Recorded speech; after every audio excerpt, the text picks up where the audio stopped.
안녕하십니까. 광주과학기술원 이광훈입니다. 제가 발표할 내용은 쿼지1D 모델을 사용한 시펫 인버터 구조에서의 시뮬레이션 가속화입니다. 발표는 인트로덕션, 쿼지1D 모델에 대한 설명, 그리고 시펫 인버터에 대한 시뮬레이션 결과 및 서머리 순으로 진행되겠습니다. 시모스 기술은 플래너 모스펫, 핀펫을 지나 게이트 얼 어라운드의 시대에 들어섰으며 앞으로 포크 시펫이나 시펫의 구조가 사용될 것으로 기대되고 있습니다.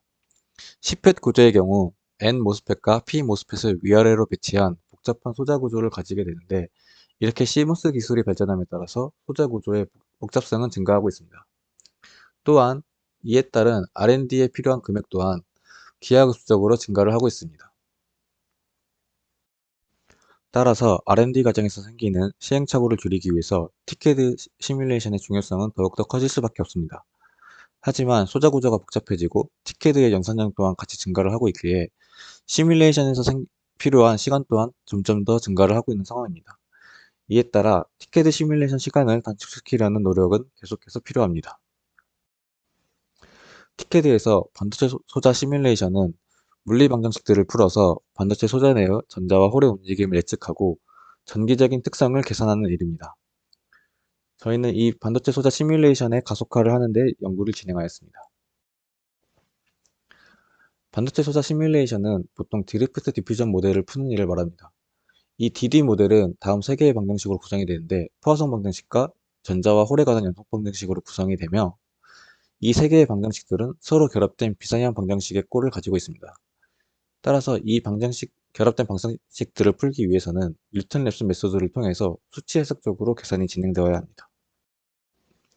뉴턴 랩슨 메소드는 다음과 같이 계산이 되는데, 주어진 방정식에 대해서 초기해를 주게 되면 그 초기해로부터 접선을 그어서 해를 만들고, 또다시 그 해로부터 접선을 그어서 해를 만드는 과정을 반복하게 되다 보면 실제 해와 가까운 수렴해를 찾아가는 과정입니다. 만약 초기해를 x0가 아닌 x1이나 x2로 주게 되면 더 적은 이터레이션으로 수렴해를 찾을 수 있으며, 반대로 x0보다 더 먼 해를 이니셜 개수로 주게 된다면 더 많은 이터레이션이 소요될 수밖에 없습니다. 그리고 반도체 소자 시뮬레이션에서는 컨벤셔널한 방법으로 바이어스 램핑 프로세스가 사용됩니다. 이러한 타겟 바이어스 조건에서의 수렴해를 얻고 싶다고 생각하였을 때 이 조건에서 바로 시뮬레이션을 진행할 수 있으면 좋겠지만, 이러한 논 이퀄리브리엄 상황에서는 시뮬레이션의 수렴이 보장이 되지 않기 때문에 이퀄리브리엄 상황에서부터 점진적으로 바이어스를 램핑하는 과정이 필요하게 됩니다. 그리고 이러한 바이어스 램핑 프로세스의 각 바이어스 스텝마다 뉴턴 랩슨 메소드가 사용되어야 합니다. 오른쪽 그림에는 각 바이어스 스텝에서 뉴턴 랩슨 메소드를 통해서 필요하였던 이터레이션 횟수를 나타내고 있으며, 어떤 경우에는 수렴에 성공하지 못하고 발산하는 경우도 나타났습니다. 이 예제에서는 총 14번의 바이어스 스텝이 사용되었고, 뉴턴 이터레이션에서는 124회가 필요하였습니다. 저희가 필요하였던 바이어스 조건에서의 솔루션을 얻기 위해서 많은 이터레이션과 바이어스 스텝이 필요하였습니다. 만약 이 타겟 바이어스 조건에서 적절한 초기화를 줄 수 있다면 앞서 살펴본 바이어스 램핑 프로세스 없이 시뮬레이션을 바로 진행하여서 수렴해를 얻을 수 있을 것입니다. 이러한 생각을 기반으로 시뮬레이션 시간을 단축시킬 수 있는 적절한 초기화를 찾는 방안에 대해서 연구를 진행하였습니다. 그래서 최근 많이 연구되고 있는 방식이 뉴럴 네트워크를 이용하는 것입니다. 저희 연구실에서도 이전에 뉴럴 네트워크를 이용한 연구를 진행하였고, 이 연구에서는 키 퀀티티로 일렉트로스틱 포텐셜 프로파일을 학습하였고, 그 학습된 정보를 바탕으로 디바이스 파라미터가 주어지면 이니셜 개수를 생성하고, 그 이니셜 개수를 기반으로 바이어스 램핑 과정 없는 시뮬레이션을 진행하였습니다. 그래서 이때 사용되었던 구조들은 PN 정션과 플래너 모스펫, 그리고 핀펫 등의 구조가 검증이 되었습니다. 하지만 이 방식을 이용하기 위해서는 트레이닝 데이터 셋이 먼저 필요하고 트레이닝 페이지가 필요하다는 단점을 가지고 있습니다.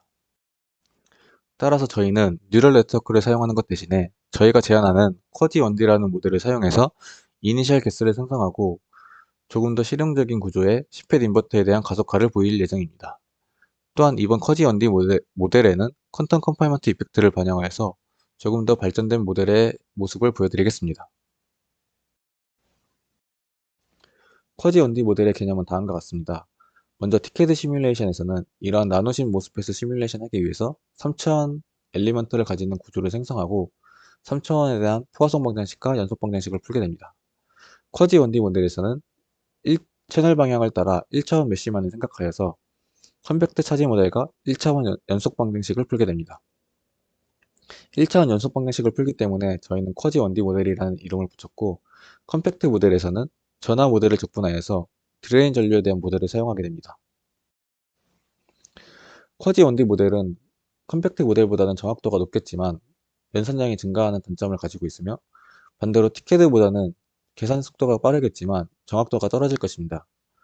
따라서 쿼지 1D 모델 자체적으로는 뚜렷한 강점을 보이고 있지는 못하지만, 저희가 목표로 하는 반도체 소자 시뮬레이션의 초기화를 찾는 방안으로 효율적으로 사용될 수 있습니다.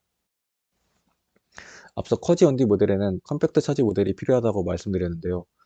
이 컴팩트 차지 모델은 저희 연구실에서 선행 연구로 발표한 이미어 MOS 구조에 대한 유니버설 차지 모델을 사용하였습니다. 쿼지 1D 모델을 가지고 먼저 긴 채널 소자에서 검증을 진행하였고, 이후 쇼채널 디바이스로 확장을 진행하였습니다. 쇼채널 디바이스에서는 단순히 MOS 구조에 대한 컴팩트 차지 모델만의 수식을 사용해서는 안 되었고, 채널 방향으로 생기는 레터럴 필드를 고려하는 턴 또한 포함을 해줘야 했습니다. 쿼지 1D 모델을 풀게 되면 저희는 채널 방향을 따라서 덕면에 접근한 전자 농도랑 커지 페르미 포텐셜을 얻을 수 있게 됩니다. 아래 나와 있는 결과들이 쿼지 1D 모델로부터 얻은 커지 페르미 포텐셜과 단면의 전자 농도를 나타냈는데, 티켓의 결과와 잘 일치하는 것을 확인할 수 있었습니다. 쿼지 1D 모델로부터 얻어내는 단면에 대한 값들이지만, 이를 바탕으로 단면 내의 각 지점에서의 포텐셜과 전자 농도를 역으로 계산할 수 있습니다. 3D 구조의 포텐셜 프로파일 및 전하 농도를 재구성하고 타겟 바이어스에서 바로 시뮬레이션을 진행하게 됩니다. 오른쪽에 나와 있는 결과는 온커런트 조건을 기준으로 컨벤셔널한 램핑 방식과 가속화 방식의 DD 이터레이션 횟수를 나타냅니다. 대략 6배의 향상을 확인할 수 있었습니다. 앞서 확인한 커지 1D 모델의 결과들은 컨텀 컨파인먼트 이펙트가 고려되지 않았습니다. 얇은 채널을 가지는 최신 디바이스에서는 컨텀 컨파인먼트 고려가 필수적인데, 티켓 시뮬레이션에서는 덴시티 그레디언트 모델이 사용되고 있습니다. 아래의 결과는 간단한 MOS 구조에서 포화성 방정식만 풀었을 때와 포화성 방정식과 덴시티 그레디언트 이퀘이션이 함께 풀었을 때의 전자농도 분포를 보여주고 있습니다. 덴시티 그레디언트가 풀렸을 때에는 이렇게 컨텀 컨파인먼트 이펙트가 생기는 것을 확인할 수 있습니다. 그래서 앞서 확인한 덴시티 그레디언트 모델을 쿼지 1D 모델에 결합하려고 하였지만 이 과정에서 어려움이 많았습니다. 그래서 저희가 생각한 다른 방식은 이 모델을 조금 더 간략화한 형태의 덴시티 그레디언트 모델을 사용하는 것이었습니다.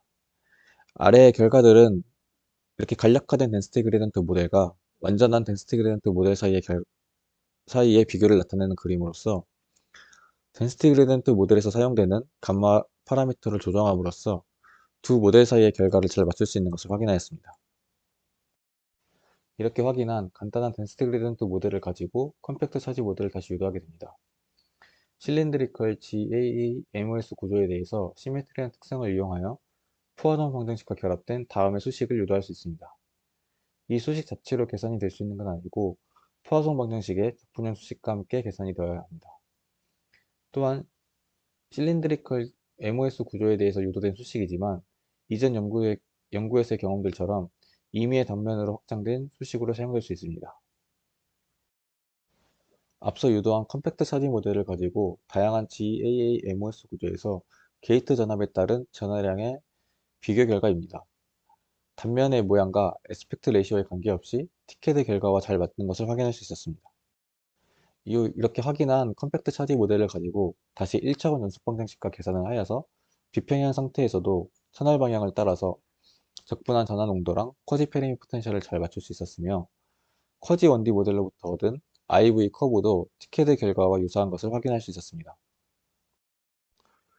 이렇게 양자 구속 효과까지 고려된 쿼지 1D 모델 결과가 티켓 시뮬레이션의 결과를 잘 예측하는 것을 확인하였고, 이제 가속화에도 적용을 진행하였습니다. 표에 나와 있는 것처럼 최대 5번의 이터레이션으로 다양한 바이어스 조건에서 수렴된 결과를 얻을 수 있는 것을 확인하였습니다. 앞서 컨텀 컨파인먼트 이펙트가 포함된 쿼지 1D 모델을 확인하였고, 이로부터 간단한 게이트 올 어라운드 구조에서의 결과를 확인하였습니다. 이제 이를 10팻 인버터로 확장한 결과에 대해서 말씀드리겠습니다. 먼저 디바이스 구조입니다.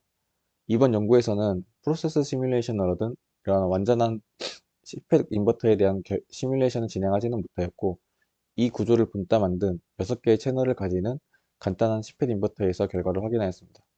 이러한 간단한 구조에서는 채널과 소스 드레인 영역의 구분이 간단하며 커지 원디 모델을 적용하고 이니셜 개수를 재구성하는데 사용자의 개입으로 쉽게 이루어질 수 있습니다.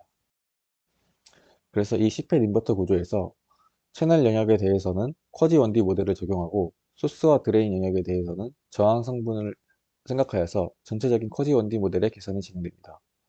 커지 원디 모델 계산에 앞서서 채널 영역에 대해서는 지오메트리 파라미터와 이퀄리브리엄에서의 퀀티티가 먼저 추출이 되어야 합니다. 추출한 파라미터를 가지고 CPAD 인버터 구조에서도 커지 원디 모델의 계산이 가능하게 됩니다. 앞서 확인한 것처럼 커지 원디 모델로부터 채널 방향을 따라서 각 채널별로 메저리티 캐리어의 커지 프레임 포텐셜을 티켓의 결과와 잘 맞출 수 있는 것을 먼저 확인하였습니다. 또한 커지 원디 모델의 결과를 통해서 CPAD 인버터의 VTC와 IV 커브도 티켓의 결과를 잘 예상할 수 있었습니다. 이 페이지에서는 앞서 확인한 1차원에서의 커지 프레임 포텐셜을 3차원 구조로 재구성하였을 때의 결과입니다. 앞서 확인한 것처럼 이니셜 개수가 수렴된 결과를 잘 예측하는 것을 확인할 수 있었습니다. 이후 3차원으로 재구성된 이니셜 커지 프레임 포텐셜을 고정한 채로 저희는 포화성 방정식과 덴시티 그레디언트 이퀘이션을 풀게 됩니다. 이를 통해서 저희는 3차원 구조상에서 포텐셜과 전하 농도의 초기애를 재구성할 수 있게 되며 이를 기반으로 타겟 바이어스에서 바로 시뮬레이션을 진행하게 됩니다. 아래의 표는 이니셜 개수를 가지고 드리프트 디퓨전 시뮬레이션을 진행하였을 때의 뉴턴 이터레이션 횟수로 다양한 바이어스 조건에서 최대 7번의 이터레이션만으로도 수렴되는 것을 확인할 수 있었습니다. 반대로 이니셜 개수가 없이 이퀄리브리엄 상황에서 바로 타겟 바이어스에서 시뮬레이션을 진행할 때에는 수렴에 어려움을 겪는 것을 확인하였습니다. 마지막으로 컨벤셔널 램핑 방식과 가속화 방식 사이의 비교를 진행하였습니다. V인이 0V이고 VDD가 0.7V인 바이어스 조건을 기준으로 DD 시뮬레이션에 필요한 뉴턴 이터레이션 횟수와 전체 CPU 타임을 비교하였습니다. 컨벤셔널 램핑 방식에서는 다양한 맥스 스텝 사이즈가 사용이 되었으며 DD 이터레이션에서는 최소 6배에서 최대 34배의 향상을 확인할 수 있었고 CPU 타임에서는 최소 4배에서 24배의 향상을 확인할 수 있었습니다. 시뮬레이션 시간의 대부분이 DD 모델을 푸는 데 사용이 되므로 DD 모델의 이터레이션을 줄이는 것이 중요합니다. 서머리입니다. 저희는 쿼지 원디 모델을 사용하여서 조금 더 실용적인 구조인 CPAD 인버터에 대해서 바이어스 램핑 과정 없이 뉴럴 네트워크의 사용 없이 시뮬레이션 가속화를 보였습니다. 특정 타겟 바이어스 기준으로 최소 4배의 시간 향상을 확인하였습니다. 이를 통해 쿼지 원디 모델을 이용하는 방식도 디바이스 시뮬레이션을 가속화하기 위한 또 다른 대안이 될 수 있을 것으로 기대하고 있습니다. 추후 연구로는 프로세스 시뮬레이션으로 얻은 완전한 CPAD 인버터에 대해서 사용자의 개입 없는 시뮬레이션을 보이는 것을 목표로 하고 있습니다. 이상으로 발표를 마치겠습니다. 감사합니다.